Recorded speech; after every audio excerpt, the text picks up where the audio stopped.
Hello viewers, welcome back to my channel. நான் உங்கள் குமரன். இது உங்களோட ஒர்க்ஸ் பரிதாபங்கள். ஸோ இன்றைக்கி நம்ம வந்து பார்த்திங்கன்னா ஒரு இன்ட்ரெஸ்டிங் வீடியோ தான் பார்க்க போகிறோம். ரிவ்யூ தாங்க பார்க்க போகிறோம். டைம்லைன் பார்த்தினாலே உங்களுக்கு தெரிஞ்சிருக்கும். ஸோ ஓப்போவோட ரெனோ 8T இந்த மாடல் தான் வந்து ரிவ்யூ பார்க்க போகிறோம். இது கிட்டத்தட்ட நான் வந்து பார்த்திங்கன்னா ஒரு 10 நாளாக யூஸ் பண்ணிகிட்ருக்கேன்.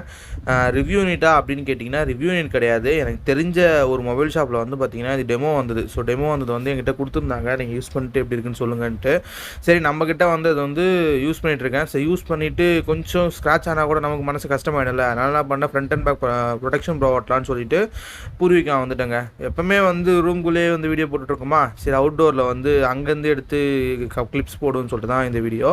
ஸோ ஃபோன் எப்படி இருக்குது அப்படின்னு கேட்டிங்கன்னா, பில்டு வந்து பார்த்திங்கன்னா பின்னாடி பிளாஸ்டிக் மாதிரி தான் தெரியுது, கிளாஸ் மாதிரி தெரியல எனக்கு. அதே மாதிரி சைடும் பார்த்திங்கன்னா பிளாஸ்டிக்கு, ஃப்ரண்ட் வந்து பார்த்திங்கன்னா கொரில்லா கிளாஸ் யூஸ் பண்ண மாதிரி தெரில. பட் ஏதோ ஒரு ப்ரொடக்ஷன் யூஸ் பண்ணியிருக்கேன் அப்படின்னு சொல்கிறாங்க. பட் எதுக்கு, ஃபஸ்ட்டு விஷயம் எதுக்கு இந்த ஃபோனை லான்ச் பண்ணாங்கன்னு ஃபஸ்ட்டு தெரியணும். ஏன்னா ஆல்ரெடி ரெனோ 8 ப்ரோன்னு சொல்லிட்டு ஒரு நல்ல ஃபோன் இருக்குது. மீடியாடெக் ப்ராசஸர் இருந்தால் கூட அந்த ஃபோன் வந்து பார்த்திங்கன்னா வேறு லெவலில் இருக்கும். டிசைனாக இருக்கட்டும், உங்களுக்கு பர்ஃபார்மன்ஸாக இருக்கட்டும், கேமராவாக இருக்கட்டும், எல்லாமே பர்ஃபெக்டாக பண்ண ஒரு ஃபோனை வச்சுட்டு டீன்னு சொல்லிட்டு அதுக்கு உண்டான ஒரு இன்னொரு வருஷனை கொடுத்தா எல்லோரும் எதிர்பார்ப்பு எப்படி இருக்கும்? நல்லா இருக்கும் தானே எதிர்க்கும். பட் இது வந்து பார்த்திங்கன்னா இந்த ஃபோனில் டிஸ்பிளே மட்டும்தான் ஹைலைட்டாக இருக்கும். மற்ற எதுவுமே வந்து பார்த்திங்கன்னா இந்த ஃபோனில் வந்து ஹைலைட்டாகவே நம்மளால் வந்து பண்ண முடியல. நானும் சரி என்ன தான் இருக்குது, இந்த 10 நாள் வந்து யூஸ் பண்ணி கூட பார்த்தேன். எனக்கு இதில் இந்த இன்னும் எப்படி இருக்குன்னா, இந்த ஃபோனோட கேமரா சாம்பிள்ஸ் கூட நான் போடல, இந்த வீடியோவில் ஆட் பண்ணலான்னு தான் சொல்லணும். ஏன்னா அந்த அளவுக்கு வந்து பார்த்திங்கன்னா ஒரு மகா மட்டமான ஃபோன் இது. 30,000 ரூபாய்க்கு லான்ச் பண்ணியிருக்காங்க. 30,000 ரூபா எனக்கு அப்படியே நெஞ்சு வலிக்குது இந்த ப்ரைஸு கேட்டவொன்னே. ஏன்னா இதில் வந்து பார்த்திங்கன்னா ஸ்பெக்ஸ் வைஸ் பார்த்திங்கன்னு வச்சுங்களேன், டிஸ்பிளே வந்து 6.7 inches full HD panel, 120 Hz display கொடுத்துருப்பாங்க. பிரைட்னஸ் வந்து பார்த்திங்கன்னா 800 nits வரைக்கும் போகும் பீக் பிரைட்னஸ் அப்படின்னு சொல்லியிருக்காங்க. அவுட்டோர் விசிபிலிட்டி, இன்டோர் விசிபிலிட்டி எல்லாமே நல்லா இருக்குது, அதெல்லாம் குறை கிடையாது. அதே மாதிரி உங்களுக்கு வந்து இந்த பிரைட்னஸ் போதுமானதாக இருக்குன்னு கேட்டிங்கன்னா போதுமானதாக இருக்குது. பட் ரியல்மியோட 10 Pro + 5G அளவுக்கு இல்லை, ஆனால் இதில் இருக்குது, கொடுத்துருக்காங்க. அந்த கர்வ் டிஸ்பிளே வந்து ப்ரீமியமாக இருக்குது, ஃபோனே ப்ரீமியமாக இருக்குது, அக்செப்ட் பண்ணிக்கிறேன். ஆனால் இதில் பெரிய பிரச்சனை எங்கே திரும்ப நிற்கிது, இந்த கேமராவில் தாங்க நிற்கிது. ஏன்னா இதில் வந்து பார்த்திங்கன்னா ட்ரிபிள் கேமரா செட்டப் தான் கொடுத்துருக்காங்க. அதாவது ஒன்று வந்து 108 MP கேமரா, இன்னொன்று வந்து பார்த்திங்கன்னா அந்த 40x வந்து மைக்ரோஸ்கோப் கேமரான்னு ஒன்று கொடுத்துருக்கானுங்க. இன்னொன்று 2 MP டெப்த்து. அந்த 40x மைக்ரோஸ்கோப் கேமராவும் 2 MP தான். சரி, இதில் என்னப்பா உனக்கு பஞ்சாயத்து அப்படின்னு கேட்டிங்கன்னா, ஃபஸ்ட்டு விஷயம் 30,000 ஃபோனில் அல்ட்ரா வைட் கொடுக்கல. ரெண்டாவது விஷயம், அந்த மைக்ரோஸ்கோப் கேமராவை எத்தனை பேர் யூஸ் பண்ணுவான்னு எனக்கு தெரியல. சரி விட்டுருங்க, அது கூட இருக்கட்டும்னு வச்சுக்கோங்களேன். இந்த 108 MP f1.7 inch கொடுத்துருக்காங்க பார்த்தீங்களா, இந்த ஃபோனால் 4K வீடியோ எடுக்க முடியாது, ஃபுல் ஹெச்டி 60 FPS எடுக்க முடியாது இந்த ஃபோனில். அந்த அளவுக்கு வந்து பார்த்திங்கன்னா ஒரு மகா மட்டமான ஃபோன். இதுக்கு வந்து காரணம் என்ன தெரியுமா? இவங்க யூஸ் பண்ணியிருக்க அந்த சிப்செட் தான் சொல்லணும். ஏன்னா இவங்க யூஸ் பண்ணியிருக்கிறது வந்து பார்த்திங்கன்னா இதில் வந்து 695 5G 6 nm சிப்செட் தான் யூஸ் பண்ணியிருக்காங்க. இது ஒரு சாபக்கேடான சிப்செட். பர்ஃபார்மன்ஸ் வைஸ் சூப்பராக இருக்கும், ஆனால் வந்து சிப்போட லிமிடேஷன் எங்கே நிற்கும்னா இந்த கேமராவில் வந்து நிற்கும். கேமராவில் வந்து பார்த்திங்கன்னா இதால் 4K சப்போர்ட் பண்ணவே முடியாது. ஃபோனாலேயும் சப்போர்ட் பண்ண முடியும், கேமரா அதாவது கேமரா ஹார்ட்வேரால் சப்போர்ட் பண்ண முடியும், சிப்பால் சப்போர்ட் பண்ண முடியாது. பிரச்சனை அங்கே தான் நிற்கிது. ஸோ இதில் எடுத்து எப்படி தெரியுமா இருக்குது, ஒரு 30,000 ஃபோனில் எடுக்கிற மாதிரியே இல்லை. ஒரு 10,000 ஃபோனில் இப்போ நார்மலாக நீங்கள் ஒரு 10,000 கொடுத்து ஒரு ஃபோன் வாங்குறீங்க, இவங்க கம்பெனிலே ரியல்மிலே ஒரு 10,000 கொடுத்து ஒரு ஃபோன் வாங்குறீங்க, இல்லை ஓப்போவில் ஒரு 10,000 கொடுத்து ஃபோன் வாங்குறீங்கன்னா அந்த ஃபோனில் எடுத்த மாதிரி தான் இருக்குது ஃபோட்டோஸும் வீடியோஸும். இப்போ நீங்கள் பார்க்குற இந்த மாதிரி ஷார்ட்ஸ் மட்டும்தான் இதில் வந்து ஹைலைட்டாக பண்ண முடியும். இதுவும் ஓப்போவோட F21 Pro Plusன்ற ஒரு மாடலில் கொடுத்துட்டான். ஸோ இதில் வந்து தனித்துவமாக சொல்கிற அளவுக்குலாம் ஒன்றும் கொடுக்கல.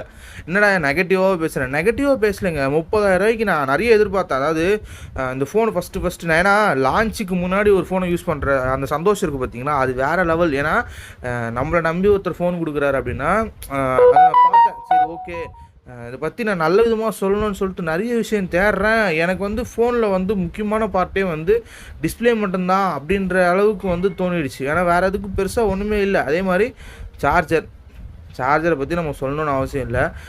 பேட்ரி வந்து பார்த்திங்கன்னா 4800 mAh கொடுத்துருக்காங்க. ஸோ 4800 mAh வந்து கொடுத்ததுனால வந்து இந்த ஃபோன் எவ்வளோ நேரம் சார்ஜ் நிற்கும் அப்படின்னு கேட்டிங்கன்னா, சார்ஜெலாம் நல்லா தாங்க நிற்கிது, அதெல்லாம் பிரச்சனை இல்லை. 67 வாட் சார்ஜர் கொடுத்துருக்காங்க. ஸோ நீங்கள் அப்படி இப்படின்னு பார்த்தா கூட 35 நிமிஷத்தில் சார்ஜ் ஃபுல்லாகிடும். அது வந்து உங்களுக்கு ஒரு பெரிய விஷயமா இருக்க போதில்லை. பட் பியூர் க்ளீன் ஆண்ட்ராய்டு இது. அப்படின்னு சொல்ல மாட்டேன். ஏன்னா கலர் வைஸ் பேஸில் தான் ரன் ஆகிட்டுருக்கு, Android 13 தான் ரன் ஆகிட்டுருக்கு. அதெல்லாம் பிரச்சனை இல்லை. டிஸ்பிளேலாம் ஸ்மூத்தாக தான் இருக்குது, யூஸ் பண்ணுறதுலாம் நல்லா தான் இருக்குது. ஒரு கஸ்டமைஸான யூஐனா கூட அது அங்கங்கே இருக்க வேண்டிய இடத்துல கரெக்டாக இருக்குது. இப்போவும் சொல்கிறேன், இதை 30,000 கொடுத்து வாங்குறதுக்கு நான் ரியல்மி வாங்கிட்டு போயிடுவேன். ஏன்னா இதை விட அது எவ்வளோ மேல், அதாவது 200% மேல் அப்படின்ற மாதிரி தான் தோணுது.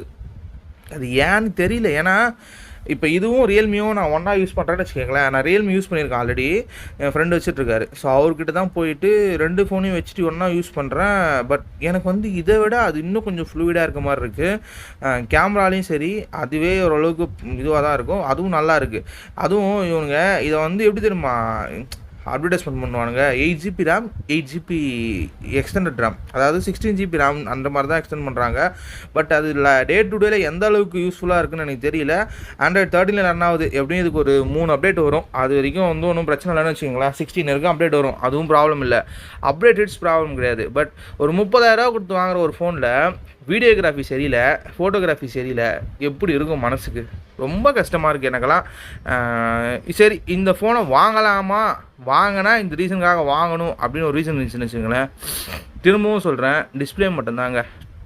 டிஸ்பிளே தவிர நீங்கள் வேறு எதுக்காகவும் இந்த ஃபோனை வாங்கணும் உங்களுக்கு தோணவே தோணாது.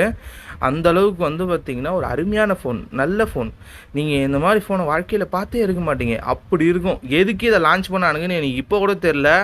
ஆனால் OnePlus ஓப்போவில் இருக்க மாதிரி ஆல்வேஸ் ஆன் டிஸ்பிளே எல்லாம் அந்த டிஸ்பிளேயில் நீங்கள் டிஸ்பிளே தான் இதில் ப்ரைம் செல்லிங் பாயிண்ட்டு. ஸோ அதனால் வந்து டிஸ்பிளேயில் நீங்கள் யூஸ் பண்ணுற எல்லா இதுவுமே இதில் இருக்கும். OnePlusல என்ன இருக்கோ அதே தான் ஓப்போவில் இருக்கும், ஓப்போவில் என்ன இருக்கோ அது தான் ரியல்மியில் இருக்கும், ரியல்மியில் என்ன இருக்கோ அதுதான் இந்த ஃபோன்லேயும் இருக்கும். ஒரு ரெனோ சீரீஸ் வந்து எப்படி ஒரு பட்ட சீரீஸ்னால், ரெனோ 10Xன்னு ஒரு லெஜண்ட் ஃபோனை லான்ச் பண்ணாங்க, 10X ஆப்டிக்கல் போகிற மாதிரி. அந்த மாதிரி எதனா ஒன்று பண்ணி தொலைவீங்கன்னு பார்த்தா இந்த மாதிரி ஒரு ஃபோனை லான்ச் பண்ணிட்டு காமெடி பண்ணிகிட்ருக்கீங்க. சரி, ஓகே. எனக்கு தெரிஞ்சு இது சாம்சங் பேனல் மாதிரி தெரில, BOI பேனல் மாதிரி தான் இருக்குது. குவாலிட்டி வைஸ் பேனல் நல்லா தான் இருக்குது, அதெல்லாம் ஒன்றும் பிரச்சனை இல்லை. வியூங் ஆங்கிளாக இருக்கட்டும் அதெல்லாம் ஓகே தான். சரி, மிச்சம் பார்ப்போம். மிச்சம் என்ன இருக்குன்னு பார்த்தீங்கன்னா, இது இன்டிஸ்பிளே ஃபிங்கர் பிரிண்ட் தான், OTG சப்போர்ட் பண்ணுது, ப்ளூடூத் 5.1 கொடுத்துருக்காங்க, ஆப்டெக்ஸ் HD சப்போர்ட்டும் இருக்குது. வைஃபைலையும் பார்த்தீங்கன்னா 6E சப்போர்ட் கிடையாது இதில். இது வந்து பார்த்திங்கன்னா USB 2.0 தான். NFC சப்போர்ட் அதிசயமாக கொடுத்துருக்கானுங்க. ஸ்டீரியோ ஸ்பீக்கர் தான், ஸ்டீரியோ ஸ்பீக்கரோட அவுட்புட்டும் நல்லா தான் இருக்குது. ஃப்ரண்ட் கேமரா நல்லா இருக்குது இந்த ஃபோனில், 32 மெகாபிக்சல் கொடுத்துருக்காங்க. ஸோ ஃப்ரண்ட் கேமரா நல்லா இருக்குது. நோட் பண்ண வேண்டிய விஷயம், ஃப்ரண்ட் கேமராலையும் பார்த்தீங்கன்னா உங்களால் 4K எடுக்க முடியாது. 1080p 30 தான் லாக் பண்ணி வச்சுருக்காங்க, 1080p 30 தான் அது. பட் இதில் கேம் ஆடுறதுலாம் எப்படி இருக்குது அப்படின்னு கேட்டிங்கன்னா, பர்ஃபார்மன்ஸ் வைஸ் ஓகே தான். நீங்கள் ஹெவியாக கேம் ஆடாத வரைக்கும் இந்த ஃபோன் ஒன்றும் பண்ண போகிறதில்ல, தாங்க போகுது. பட் இதுக்கான நிறைய ஆப்ஷன்ஸ் இவங்ககிட்டே இருக்குது. நீங்கள் இது எடுக்கிறதுக்கு Reno 8 கூட எடுத்துகிட்டு போயிடலாம், அந்த மாதிரி இருக்கும். நிறைய ஆப்ஷன்ஸ் இருக்குது. இதுக்கு வந்து 870 ஃபோன் இருக்குது, 888 ஃபோனே கூட இருக்குது. இன்னொரு 5,000 பார்த்தீங்கன்னா 8 Gen 1 இது கூட கிடைக்கும். ஸோ மறக்காமல் இந்த வீடியோ ஷேர் பண்ணுங்கள், நம்ம சேனலை சப்ஸ்கிரைப் பண்ணிக்கோங்க. தேங்க்யூ.